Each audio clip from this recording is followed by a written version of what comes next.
É, já tá ficando chato, né? A encheção de saco, pois é.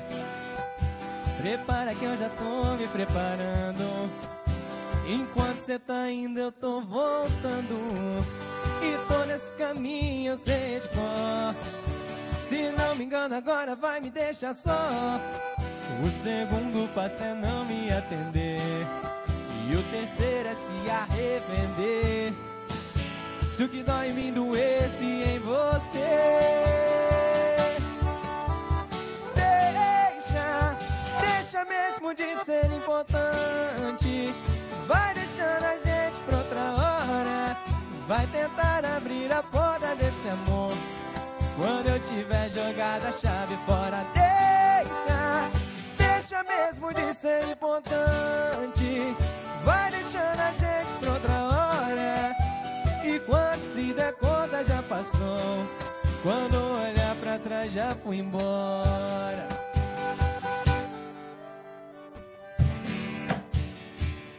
Já estamos de volta com o nosso Bem da Terra, hoje com o talento do cantor Thiago Mastra, trazendo muito sertanejo para o nosso programa. Agora a gente vai falar de um assunto sério, sobre saúde. Vamos falar sobre o Alzheimer. Quem vai tratar desse assunto conosco hoje aqui é o psiquiatra Ivan Barenboim. É isso, Ivan? Falei certinho? Falou certinho. Bom dia, seja bem-vindo aqui ao Bem da Muito Terra. obrigado.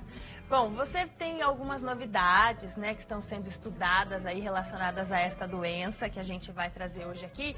Mas antes eu gostaria que você falasse um pouquinho sobre o Alzheimer. É uma doença até conhecida, esse nome é conhecido, mas muitas pessoas ainda desconhecem um pouco mais dos sintomas, as principais faixas etárias que são atingidas. Fala um pouquinho da doença pra gente, pra quem ainda tem pouco conhecimento relacionado a ela. Tá bom. O Alzheimer é um tipo de demência, né? O tipo de demência mais comum. A demência é caracterizada por uma perda progressiva da cognição. Cognição é tudo que está relacionado com o intelecto, né? Então, começa em geral com perda de memória, na maioria dos casos, e depois vai progredindo para outras perdas cognitivas. Por exemplo, a pessoa começa a ter dificuldade de se encontrar em certos espaços. Ela não consegue mais, por exemplo, saiu de casa, não consegue mais voltar. Ela deixa de conseguir fazer coisas que ela fazia com facilidade, por exemplo, ir no banco e sacar um dinheiro ou fazer a comida, para quem está acostumado a cozinhar. Então, começa com a perda de memória, mas só a perda de memória não é suficiente para caracterizar o diagnóstico. É um sinal de alerta.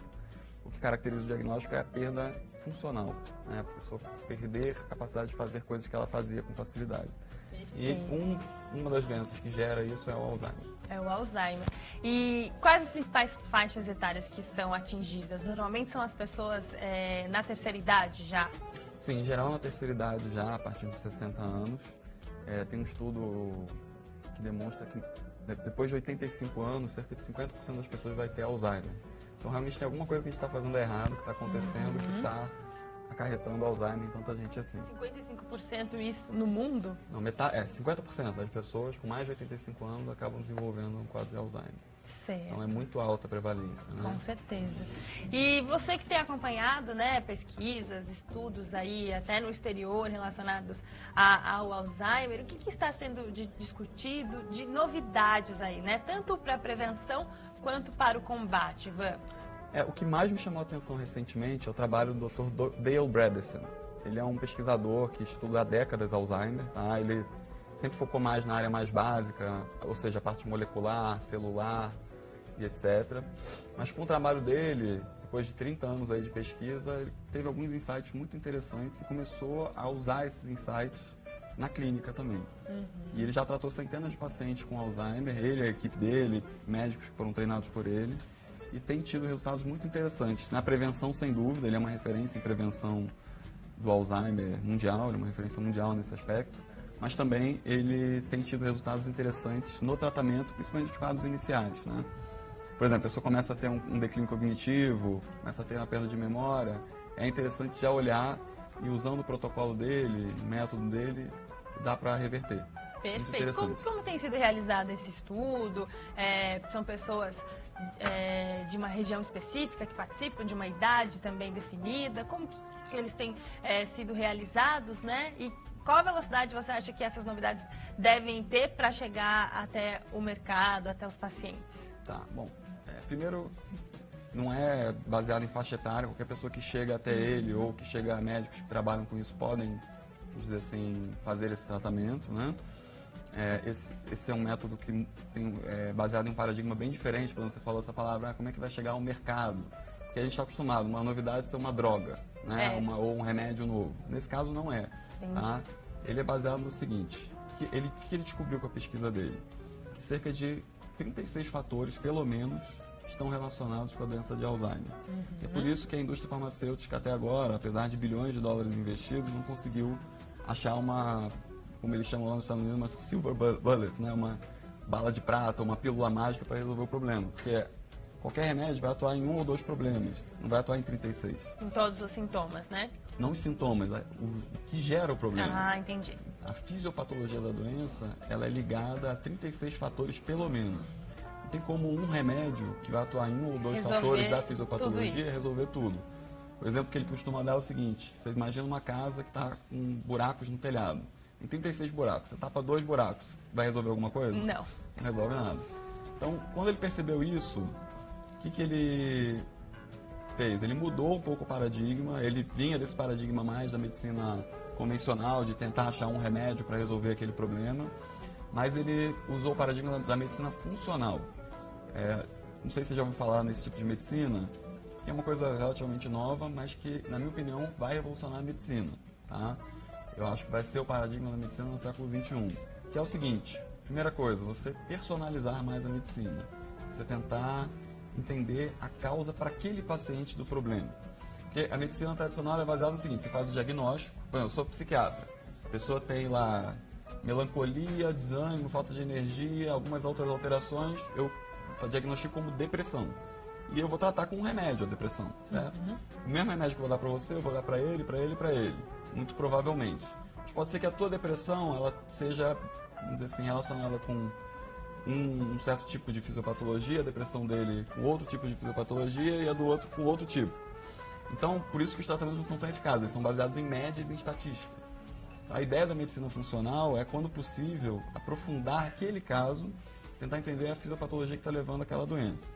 Com o conhecimento que ele tem da pesquisa básica em relação ao Alzheimer, ele conseguiu desenvolver esse paradigma da medicina funcional para tratar o Alzheimer. Então, a ideia é pegar tentar, vamos dizer assim, cobrir o máximo desses 36 buracos daquela pessoa. Às vezes aquela pessoa não tem 36, tem 10, tem 15. Você vai lá, cobre 10, 12, aí sim começa a fazer diferença. Entendeu? Entendi. É mais ou menos essa a ideia. E são 36 fatores, né, que você falou. Então, são hábitos, são coisas, esses fatores são coisas que estão na nossa vida, no nosso cotidiano e que podem potencializar a ocorrência, a incidência do Alzheimer na nossa vida. Por exemplo, vou te dar um exemplo. Tem um gene que é relacionado com o aumento da incidência do Alzheimer, que é o gene da apolipoproteína E4. Enfim, ApoE4. Quem tem esse gene tem mais chance de desenvolver Alzheimer. Mas se a pessoa, ela, vamos dizer assim, se cuida, ela tem hábitos saudáveis e hábitos que vão prevenir que ela tenha Alzheimer, dificilmente ela vai desenvolver. Tá? Então, esse é também um dos princípios da medicina funcional, que é a epigenética, ou seja, as mensagens que você manda para os seus genes, ela é mais importante do que a própria genética determinística. E isso é diferente também do conceito da medicina convencional, que é muito baseado, não, a pessoa tem um risco genético, então muito provável que desenvolva. A gente está vendo que não, as pesquisas mostram que, vamos dizer, é possível mudar a expressão dos genes de acordo com os hábitos de vida. Perfeito. Então, realmente tem vários fatores que você pode influenciar relacionados com a alimentação. Eu vi outro médico falando sobre isso aqui. Sem dúvida, esse é um dos fatores importantes. Tem um tipo de alimentação específica que previne e que trata. Tem relação à intoxicação, tem relação ao sono, tem relação a certos outros fatores metabólicos, enfim, uma série de fatores. Ele separa em 4 tipos básicos, tá? Tem o tipo inflamatório, tem o tipo atrófico, tem um tipo tóxico e tem um quarto tipo, ele coloca aí no meio do caminho entre o inflamatório e o atrófico, que é um tipo que a pessoa, em geral, ela tem diabetes ou tem uma resistência à insulina muito grande. Então tem inflamação e tem vamos dizer, uma falta de certos fatores que são importantes para a prevenção do Alzheimer. por exemplo, hormônios e vitaminas, etc. Perfeito. Então, O Alzheimer, ele também tem características genéticas, ou seja, se alguém na minha família teve Alzheimer, eu tenho maior risco de desenvolver a doença no futuro? Como que é essa relação com a genética? Então, tem que ver se essa pessoa, ou se você tem esse gene da polipoproteína E4. Se você tiver, provavelmente esse teu parente também tem, você tem um risco maior. Mas em muitos casos não tem. Tá? Então, e mais uma vez, importante mesmo que a pessoa tenha esse gene, ela pode prevenir. Quer dizer, esse trabalho do Dr. Dale Evitar Bredesen, o desenvolvimento da doença. ele está mostrando que o Alzheimer não é aquela doença misteriosa que você não tem o que fazer e que você Aconteceu e pronto. tem que tirar a sorte grande de não ter ou a pessoa tem o azar de ter. Não, é possível você prevenir e mesmo que comecem alguns sintomas, é possível você reverter. É bem interessante o Isso trabalho. nos estágios iniciais. Então, é importante estar bem atento aí, né, aos primeiros sintomas. Só para a gente finalizar, doutor, quais seriam esses primeiros sintomas? Eles se manifestam de formas diferentes de paciente para paciente? Enfim, quais os alertas aí que a gente já tem do nosso corpo? Eu diria que qualquer pessoa que esteja notando algum problema de cognição, ou seja, intelectual, a pessoa deve ficar atenta, deve Já se investigar. preocupar. O Dr. Dale Bredesen, ele traz um conceito bem interessante de cognoscopia. Tem a colonoscopia, que se recomenda fazer depois de 50 anos de idade, né? Todo mundo deve fazer. Isso é uma coisa assim, que todo mundo concorda na medicina, para prevenir câncer de cólon. E ele sugere que todo mundo faça uma cognoscopia, ou seja, uma avaliação da cognição depois dos 45, 50 anos. Porque se você consegue resolver o problema, né, antes que ele se instale, fica muito mais fácil, né? Se você deixa para estágios finais, complica o negócio.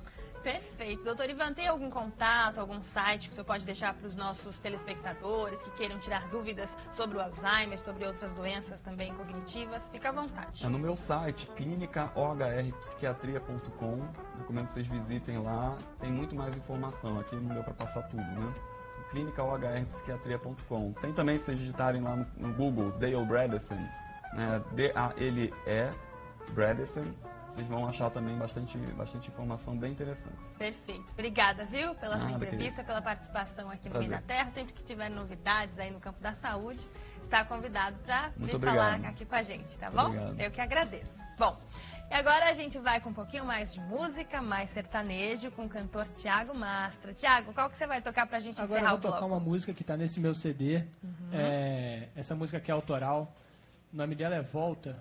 É uma música que eu tenho um carinho especial por ela, que eu acho a letra dela muito bonita. Vamos lá então, volta.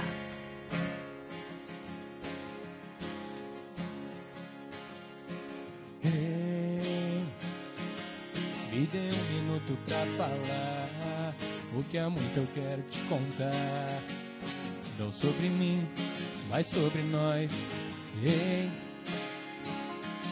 será que você não percebeu que o nosso amor nunca morreu? Como esquecer de tudo que a gente viveu? Você sabe que meu coração ainda é seu, e duvido que seu peito não grite pelo meu abraço, meu beijo, pelo nosso amor. Volta pros meus braços, vem beijar a minha boca. Se liberta, vem tirar a minha roupa.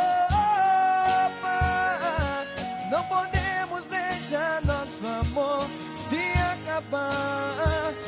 Aceita que você não me esqueceu, amor, me beija. Esse amor não se perdeu, baby, aceita